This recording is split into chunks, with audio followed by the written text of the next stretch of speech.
Shalom Bapak Ibu Saudaraku. Kita akan memulai ibadah Jumat Agung pada pagi hari ini. Kita akan mempersiapkan hati dan pikiran kita dan mengatakan karya terbesar. Kasih yang terindah, hati yang mulia, hanya ku temukan di dalam-Mu, Yesusku. Pujian dari hatiku selalu di setiap waktuku. Tiada pernah berubah kasih-Mu. Karya terbesar, karya terbesar dalam hidupku, pengorbananmu yang selamatkanku.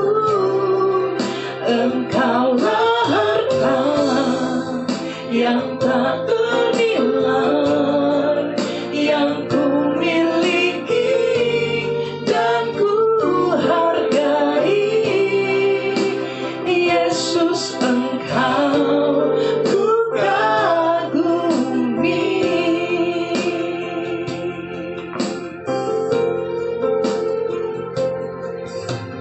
Kasih yang terindah, hati yang mulia, hanya ku temukan di dalam-Mu, Yesusku. Pujian dari hatiku selalu di setiap waktuku. Tiada pernah berubah kasih-Mu. Haleluya. Karya terbesar dalam hidupku, pengorbananmu yang selamatkanku. Engkaulah harta yang tak ternilai, yang ku miliki dan ku hargai. Yesus, Engkau ku kagumi.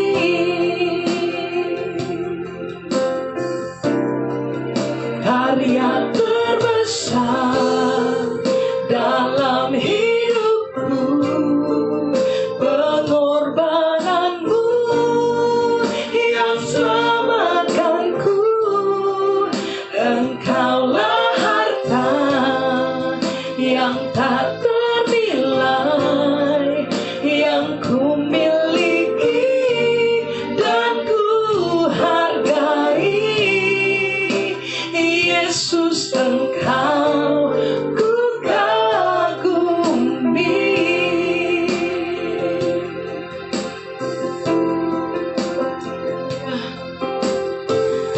Karena begitu besar kasih Allah akan dunia ini, sehingga Ia telah mengaruniakan anaknya yang tunggal, supaya setiap orang yang percaya kepadanya tidak binasa, melainkan beroleh hidup yang kekal. Amin. Amin. Karya terbesar dalam hidupku, pengorbananmu yang selamatkanku. Engkaulah harta yang tak ternilai,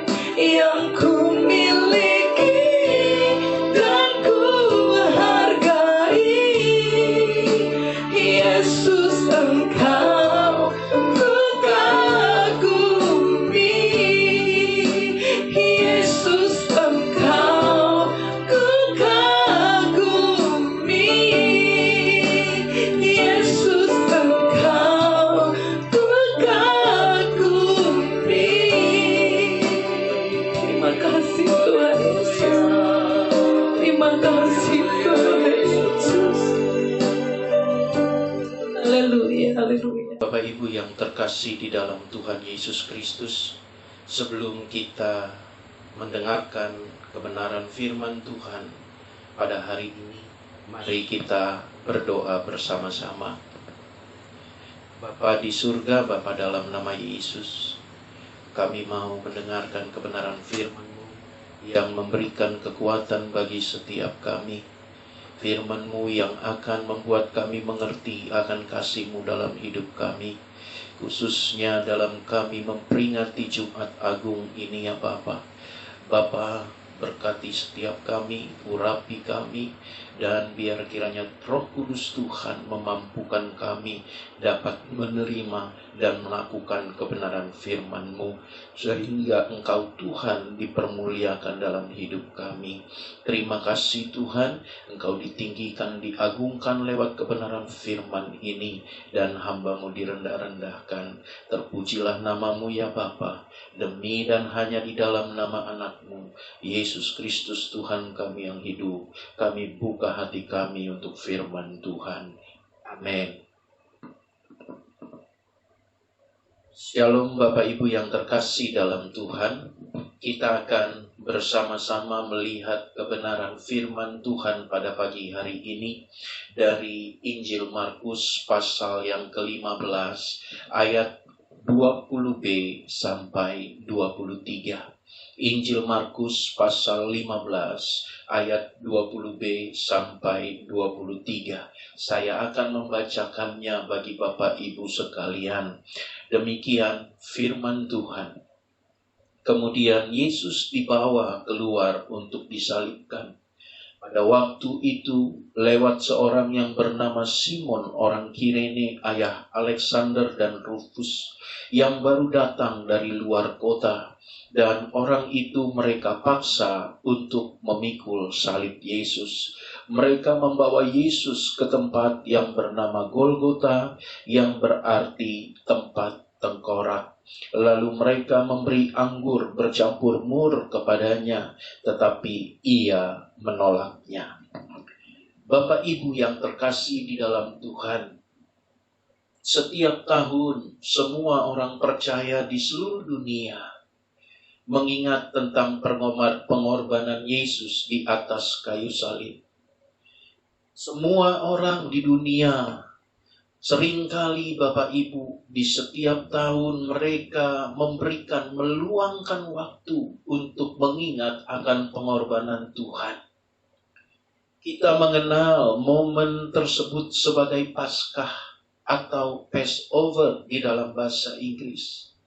Dari kata Ibrani Pesah yang bermakna melewati atau lewat saja. Hal ini, kata Pesah ini Bapak Ibu, yang kemudian menjadi Passover, kemudian berubah menjadi Paskah yang dikenal dalam bahasa Indonesia, merujuk kepada satu peristiwa di dalam perjanjian lama, di mana saat malaikat maut hanya melewati saja setiap rumah dari orang Israel yang di ambang pintu rumah mereka ada dibaluri oleh darah anak domba. Waktu itu Tuhan memerintahkan Musa, sebelum Tuhan menurunkan tulah yang ke-10, yaitu di mana semua anak sulung dari orang-orang Mesir, berikut bukan hanya manusia, bahkan sampai ternak-ternak mereka, itu dicabut nyawanya oleh malaikat maut. Dan Tuhan memerintahkan kepada Musa untuk memerintahkan kepada orang Israel untuk memotong anak domba yang terbaik, dan kemudian darah dari anak domba itu dibaluri di ambang-ambang pintu semua orang-orang umat Tuhan, sehingga pada saat malaikat maut datang dan melihat darah anak domba itu, mereka akan melewatinya dan tidak mencabut nyawa dari anak sulung baik manusia maupun hewan. Inilah yang kita kenal sekarang dengan Passover. Ini yang kita kenal dengan Paskah. Bapak Ibu yang terkasih, perikop yang kita baca ini merupakan penggenapan nubuat dalam perjanjian lama tersebut. Pengorbanan anak domba Allah yang hidup. Sebelum Yesus mati di atas kayu salib dan darahnya tercurah bagi setiap kita, Dia sudah dinubuatkan dengan peristiwa di dalam perjanjian lama ini, bahwa anak domba Allah yang akan membuat kita dilewati atau terlewati dari maut. Yang darahnya tercurah bagi kita sekalian. Dialah Yesus, anak domba Allah itu. Yang darahnya membuat kita akhirnya dilewati oleh maut dan memperoleh hidup yang kekal.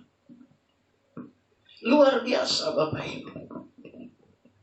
Firman Tuhan itu sungguh luar biasa dalam hidup kita.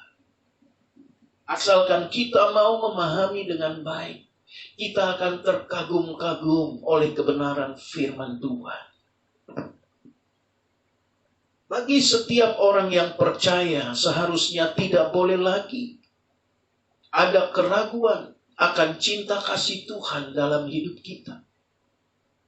Jangan sekalipun sebagai orang percaya kita mempertanyakan kembali kebaikan Tuhan, kasih setia Tuhan, hanya karena kita melihat satu keadaan yang kita anggap nggak nyaman, satu keadaan yang membuat kita gelisah, satu keadaan yang membuat kita takut, dan kita kemudian mengatakan, oh Tuhan, Kau tidak mengasihi aku, oh Engkau Tuhan tidak peduli kepadaku. Kalau kita melihat peristiwa di mana Dia digantung, saya yakin dan percaya Bapak Ibu, kalau kita ada di tempat di mana Yesus pada waktu itu disalibkan, kita akan menjadi orang-orang yang militan seperti murid-murid Yesus. Mereka menjadi begitu militan karena melihat begitu beratnya penderitaan yang harus ditanggung anak domba Allah itu. Begitu susahnya yang harus Dia jalani.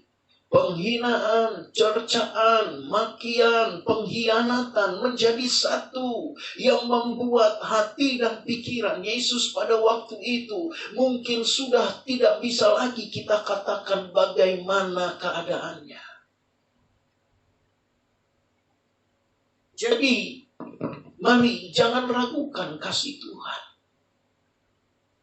Apapun yang menjadi keadaanmu hari ini, tetap katakan, Yesus, Engkau sungguh baik dalam hidupku. Dia Allah yang senantiasa mengerti kita dan peduli terhadap kehidupan kita. Dia peduli dan mengerti apa yang kita hadapi, apa yang kita alami, apa yang kita rasakan, termasuk keadaan pada saat-saat ini. Jangan kita berpikir bahwa Tuhan tidak pernah peduli dengan keadaan kita sekarang yang dirundung dengan satu penyakit yang begitu mencekam. Penyakit yang membuat banyak orang di belahan dunia ini tidak bisa beraktivitas. Dan kemudian kita berkata, Tuhan tidak peduli, Dia hanya memandang saja dari sana. No, bukan seperti itu saudaraku. Dia peduli. Dia mengerti apa yang kita hadapi. Hanya dibutuhkan kepercayaan dari kita sebagai anak-anak Tuhan. Untuk tetap percaya. Dia Allah yang senantiasa memperhatikan kita. Bapak Ibu yang terkasih, mari kita melihat bersama-sama bukti kepedulian Tuhan. Bukti bahwa Dia memperhatikan kita dan Dia merasakan apa yang kita rasakan. Hal ini sudah dibuktikan oleh Yesus, bahkan bukan hanya karena pada saat dia bangkit, tetapi ini sudah dia buktikan dan dia sudah nyatakan kepada Bapak, Ibu, dan saya bahwa dia adalah Allah yang peduli, bahkan pada saat dia masih tergantung di atas kayu salib. Bayangkan Bapak, Ibu, di atas kayu salib pun dia bisa menunjukkan kepeduliannya kepada kita orang berdosa. Mari kita melihat bersama-sama di ayat 23 dari Injil Markus pasal 15 ayat yang ke-23. Saya akan membacakan kepada Bapak Ibu sekalian ayat ini. Lalu mereka memberi anggur bercampur mur kepadanya, tetapi ia menolaknya. Saudara-saudara yang terkasih dalam Tuhan, perlu kita mengerti ayat ini dengan baik. Tidak ada satu ayat pun di dalam Alkitab yang tidak memiliki makna, yang tidak memiliki arti, yang menguatkan, menghibur, menopang kita setiap orang percaya. Begitupun dengan ayat 23 ini. Dikatakan bahwa Yesus saat itu, saat dia belum mati dan masih tergantung di atas kayu salib, seorang serdadu Bapak Ibu pada waktu itu mencoba untuk memberikan anggur bercampur mur kepada Yesus. Dan Yesus menolak anggur ini. Anggur yang telah dicampur oleh mur. Yesus tolak dan tidak meminumnya. Apa yang kita dapatkan? Apa yang menjadi bukti seperti yang saya katakan bahwa Yesus sudah membuktikan dia peduli bahkan sejak masih di kayu salib. Bapak Ibu perlu mengetahui bahwa anggur bercampur mur pada zaman perjanjian baru merupakan sebuah obat bius atau obat kebal. Jadi pada zaman perjanjian baru Bapak Ibu, dahulu ini seringkali dipakai oleh tentara-tentara Roma saat mereka berperang, dan kemudian mereka kakinya kena panah dan harus diamputasi untuk melakukan sebuah pemotongan atau operasi pada saat itu, dan membuat seseorang menjadi kebal seperti obat bius. Maka orang ini harus diberikan minuman anggur bercampur dengan mur. Mereka harus meminum ini sehingga tubuh mereka menjadi kebal. Tubuh mereka tidak merasakan sakit. Dan pada saat itulah maka operasi pada zaman itu bisa dilakukan, atau tindakan-tindakan lain untuk tubuh orang yang mengalami sakit itu bisa dilakukan tanpa orang yang sakit tersebut merasakan sakitnya. Dan hal ini coba diberikan oleh para tentara Roma pada waktu itu kepada Yesus. Mereka mungkin pada waktu itu melihat begitu beratnya penderitaan Yesus. Dengan tubuh yang tergantung Bapak Ibu. Sekujur tubuh yang sudah luka. Tangan yang berlubang paku, kaki yang berlubang paku. Tetapi Bapak Ibu yang terkasih, hal itu mungkin membuat para tentara Roma melihat betapa beratnya penderitaan Tuhan. Dan mereka berpikir untuk meringankan penderitaan Yesus. Mereka mencoba membuat Yesus untuk kebal terhadap sakitnya, untuk dia tidak merasakan sakitnya, dengan mencoba mencucukkan anggur bercampur mur itu. Tetapi Yesus tolak. Ini merupakan satu bukti bahwa Yesus peduli pada kita, bahwa Yesus begitu memperhatikan kita. Dia ingin merasakan Bapak Ibu apa yang seharusnya kita rasakan. Yesus tidak ingin kebal terhadap penderitaan yang dia alami, sekalipun seharusnya ini membuat lebih ringan penderitaan Yesus. Tetapi dia tolak dan dia tidak mau tidak merasakan sakit itu. Penderitaan dan sakit yang seharusnya Bapak, Ibu, dan saya yang mengalami. Kita yang seharusnya mengalami. Kita yang seharusnya tergantung di atas kayu salib itu. Tapi digantikan oleh Yesus. Bahkan Dia menolak untuk tidak merasakan sakit itu. Betapa besar kepedulian dan perhatian Tuhan kepada kita.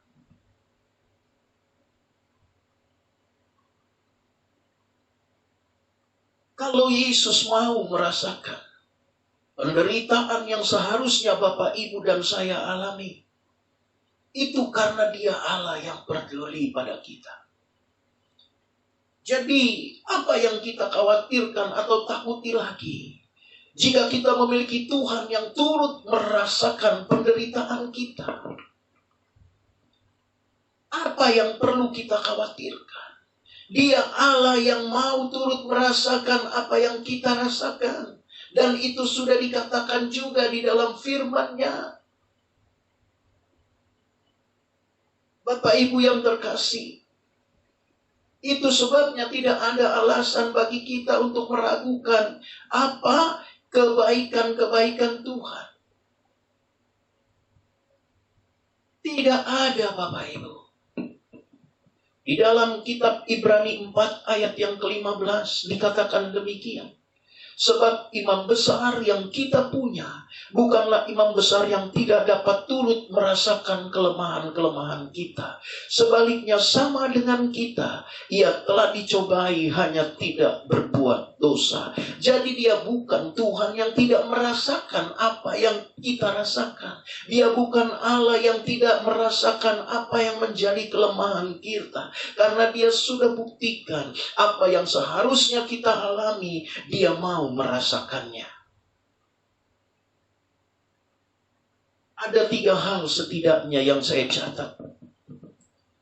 Bahwa Dia adalah Allah yang peduli kepada kita. Kalau Tuhan Yesus peduli, maka 3 hal ini Dia akan lakukan. Yang pertama, mari Bapak Ibu, percayalah. Kalau Dia Tuhan yang peduli kepada kita, maka Dia Tuhan yang akan menyertai kita. Mari kita lihat kebenaran firman Tuhan dari Injil Matius 28. Injil Matius pasal 28 ayat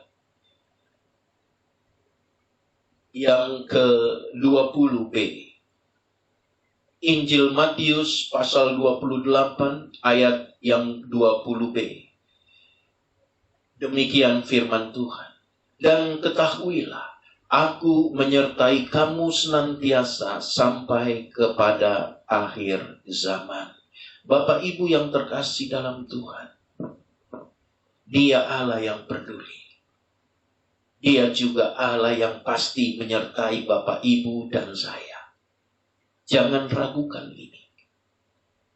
Firman Tuhan katakan, Aku menyertai kamu sampai akhir zaman.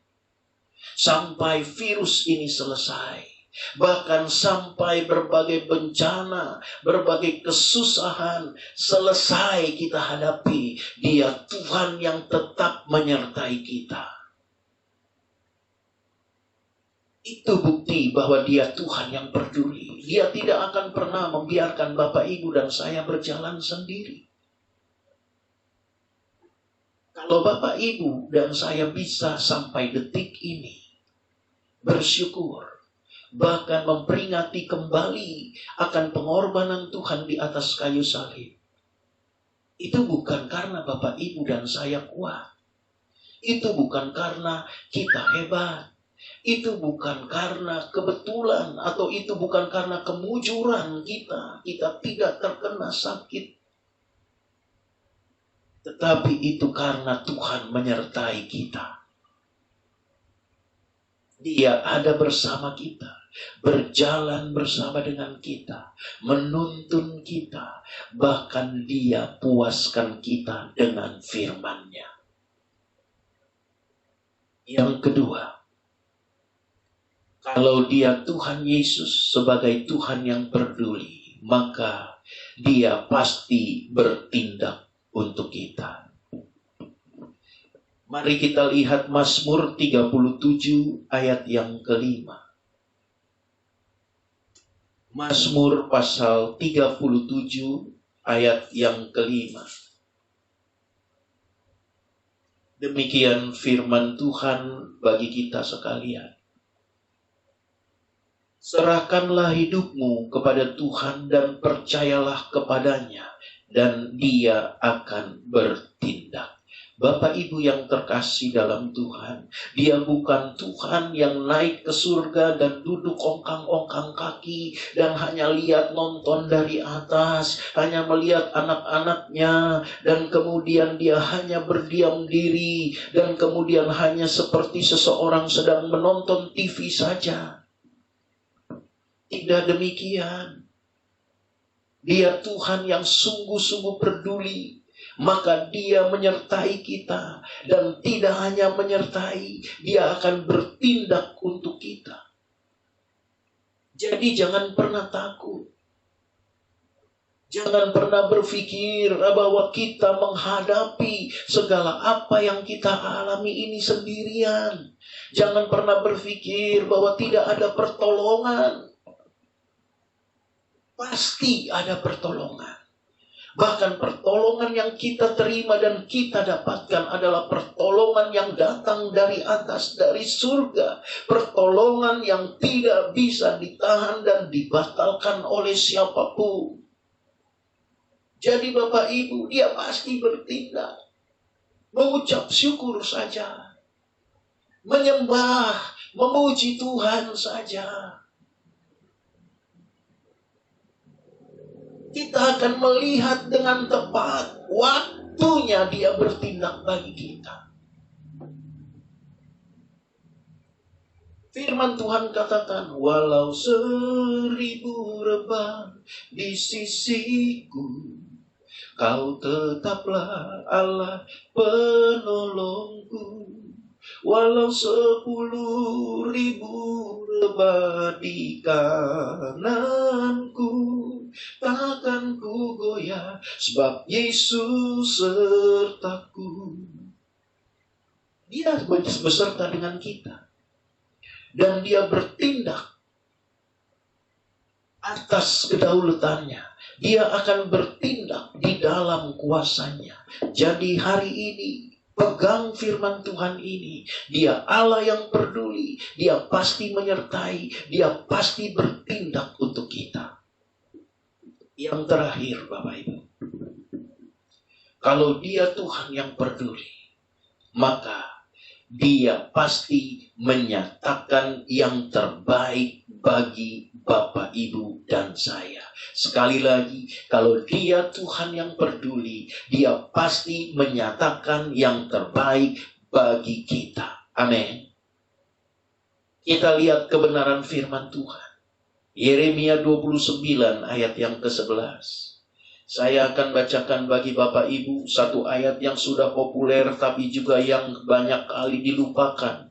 Jika kita menghadapi masalah, seringkali kita lupa ayat ini. Tapi kalau kita ada di dalam keadaan yang nyaman, kita ada di dalam keadaan yang enak, kita baru ingat firman Tuhan ini. Tapi hari ini saya percaya Roh Kudus menguatkan dan memampukan kita semua agar kita tetap mengingat firman ini dan melakukannya dalam hidup kita, apapun keadaan yang kita hadapi, baik suka maupun duka. Saya akan bacakan bagi Bapak Ibu sekalian Yeremia 29 ayat yang ke-11. Demikian firman Tuhan, sebab aku ini mengetahui rancangan-rancangan apa yang ada padaku mengenai kamu, yaitu demikianlah firman Tuhan, yaitu rancangan damai sejahtera dan bukan rancangan kecelakaan, untuk memberikan kepadamu hari depan yang penuh penuh harapan. Sekali lagi saya bacakan untuk kita agar kita semakin dikuatkan lewat firman Tuhan ini. Sebab aku ini mengetahui rancangan-rancangan yang apa yang ada padaku mengenai kamu.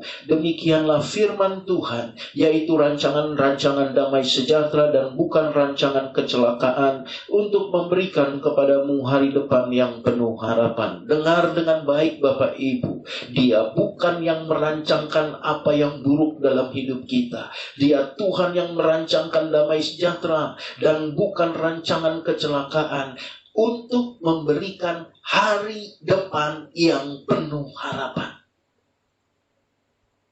Dia Tuhan yang menyediakan yang baik. Dia pasti menyediakan yang baik bagi setiap kita, Bapak, Ibu, dan saya di depan sana. Setelah penyakit ini dihalau oleh Tuhan, dan Tuhan menyatakan pertolongannya bagi kita sekalian, kita berhasil melewati keadaan ini, kita akan berjumpa dengan yang terbaik yang sudah Tuhan sediakan di depan sana. Dan ini disediakan bagi mereka yang mengasihi Tuhan. Firman Tuhan hari ini meneguhkan setiap kita. Mari Bapak Ibu ingat penderitaannya di atas kayu salib. Saat orang mencoba membuat dia kebal terhadap apa yang dia derita, dia menolaknya karena dia mau merasakan penderitaan anak-anaknya. Jadi jangan berpikir lagi Tuhan tidak peduli kepadaku. Dia justru Tuhan yang sangat-sangat peduli. Dia mau merasakan penderitaanmu dan penderitaanku. Dan ini dibuktikannya di atas kayu salib saat dia masih tergantung dan mengalami penderitaan. 3 hal hari ini Tuhan nyatakan bagi kita. Dia Tuhan yang peduli bagi Bapak, Ibu, dan saya. Kalau Dia Tuhan yang peduli, maka Dia Tuhan yang menyertai. Maka Dia Tuhan yang akan bertindak bagi kita. Dan Dia juga Tuhan yang akan menyatakan yang terbaik bagi kita. Mari bersukacitalah di Jumat Agung ini. Dan terus rasakan kebaikan-kebaikan Tuhan. Kasih setia Tuhan, penyertaan Tuhan, sukacita dan kekuatan daripada Tuhan. Itu menjadi bagian kita, Bapak, Ibu, dan saya. Selamat Jumat Agung. Tuhan Yesus memberkati. Amin. Haleluya. Bapak Ibu yang terkasih di dalam Tuhan, mari kita meresponi kebaikan Tuhan lewat firman yang telah kita dengar. Bahwa Dia adalah Allah yang peduli. Dia Allah yang setia. Dia Allah yang mengerti segala apa yang kita rasakan. Kita naikkan pujian ini setulus hati di hadapan Tuhan. Haleluya.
kasih Yesus.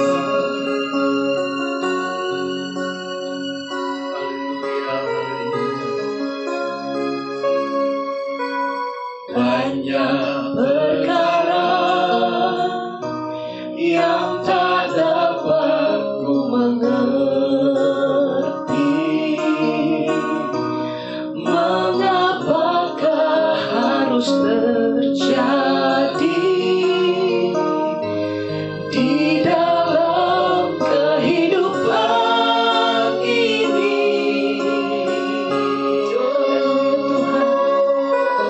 Satu perkara yang ku simpan dalam hati, tiada satu pun kan terjadi tanpa Allah peduli. Allah mengerti, Allah peduli segala persoalan yang kita hadapi. Tak akan pernah dibiarkannya ku berkumpul sendiri, sebab Allah peduli. Allah mengerti, Allah peduli segala persoalan yang kita hadapi. Tak akan pernah dibiarkannya ku berkumpul sendiri, sebab Allah peduli. Sebab Allah peduli. Sebab Allah peduli.